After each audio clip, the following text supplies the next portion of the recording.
বড় হওয়া ভালো, তবে অন্যকে ছোট করে নয়। সুখে থাকা ভালো, তবে অন্যকে কাঁদিয়ে নয়।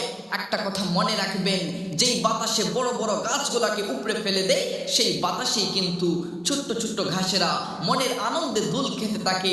প্রিয় বন্ধুরা আমার, আল্লাহর দরবার থেকে কখনোই নিরাশ হওয়া যাবে না। সূর্যের প্রথম কিরণটা এসে যেমন রাজার প্রাসাদের উপরটা আলোকিত করে, ঠিক তেমনি এই সূর্যের প্রথম কিরণটা এসে গরিবের ভাঙা কুটিরটাও আলোকিত করে। আল্লাহ পাক রব্বুল আলামিনের দরবার থেকে কখনোই নিরাশ হওয়া যাবে না।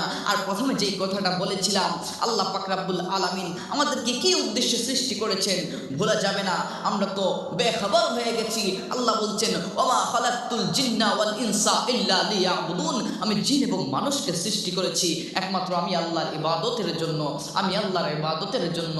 প্রিয় বন্ধু, রজব চলে গেল, শাবান চলে যাচ্ছে। আমরা নিজেকে এখনো আমরা এই অফারের মাস পেয়েও আমরা নিজেকে পরিবর্তন করতে পারি নাই।